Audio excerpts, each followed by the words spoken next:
1, 2, 3. Rustig. Welkom by nog 'n Storybeer storie. Luister lekker saam.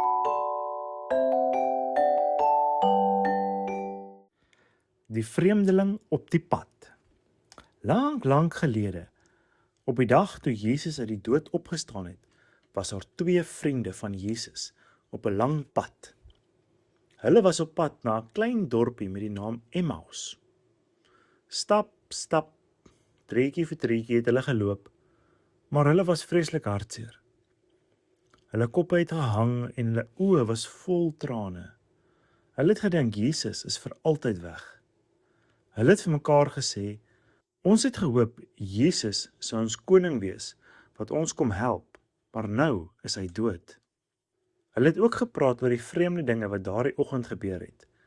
Van hulle vriendinne het gesê die graf is leeg en dat hulle engele gesien het. Maar die 2 vriende op die pad kon dit nie regtig glo nie. Hulle was net te hartseer om daaraan te dink.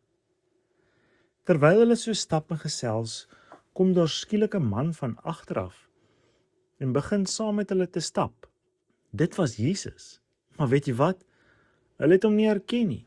Dit was asof daar 'n klein sluier oor hulle oë was, sodat hulle nie kon sien wie hy werklik is nie. Asof hulle net te hartseer was om te sien dat dit Jesus is wat saam met hulle stap. Die man vra toe vir hulle, waarom is julle so hartseer? Waaroor gesels julle so ernstig? Die 2 vriende stop sommer dadelik en hulle lyk so verbaas. Een van hulle, 'n man met die naam Kleopas, sê toe, is u die enigste mense in die hele stad wat nie weet wat gebeur het nie? Jesus glimlag dalk so 'n bietjie en hy vra, watter dinge? En toe begin hulle hom vertel. Hulle vertel alles van Jesus, hoe lief hulle vir hom was en hoe die slegte mense hom doodgemaak het. Hulle vertel ook van die leë graf. Hulle harte was so swaar soos groot klippe. En toe begin die vreemdeling met hulle te praat. Hy begin van die heel begin van die Bybel af verduidelik. Hy vertel vir hulle dat alles wat gebeur het, presies is wat God lankal beplan het. Hy verduidelik dat die koning eers moes swaar kry, sodat hy later almal kan help. En terwyl die man praat, het die 2 vriende se harte begin warm word. Dit was asof hulle sommer weer hoop gekry het. Hulle het nog nooit iemand gehoor wat die Bybel so mooi kon verduidelik nie. En toe hulle naby die dorpie Emmaus kom, het dit al begin donker word. Die son was besig om te sak en die vreemdeling het gemaak of hy verder wou stap. Maar die 2 vriende wou nie hê hy moet gaan nie en hulle sê toe, asseblief, blyf by ons vanaand. Dis amper aand en dis nie veilig op die pad nie. Kom eet sommer ook saam met ons. Jesus het ingestem en saam met hulle in die huis ingegaan. Hulle het aan tafel gaan sit. Daar was lekker vars brood op die tafel. Jesus neem toe die brood in sy hande en hy kyk op na die hemel en sê dankie vir God. Toe breek hy die brood en op daardie oomblik, skielik, gaan die 2 vriende se oë oop en hulle roep uit, dit is Jesus, dit is hy. Maar net toe hulle hom herken, toe verdwyn hy. Toe verdwyn hy sommer net daar voor hulle oë. En hulle kyk vir mekaar met groot oë.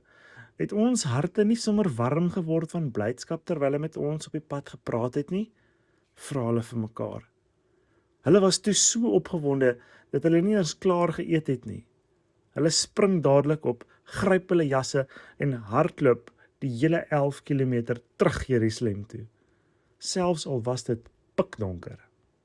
Hulle moes vir al die ander vriende gaan vertel. Jesus lewe. Hy het saam met ons geloop.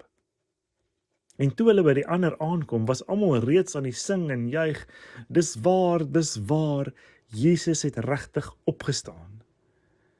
Jesus het gewys dat hy altyd by sy vriende is, selfs wanneer hulle dink hy is ver weg of wanneer hulle hartseer is. Onthou dat Jesus elke dag saam met jou op jou pad stap. Selfs as jy hom nie kan sien nie, hy is daar om jou hand te vat en dit vas te hou en jou hart warm te maak met sy liefde. Hy pas jou op terwyl jy slaap en hy is altyd jou allerbeste vriend. Fluit, fluit, my storie is uit.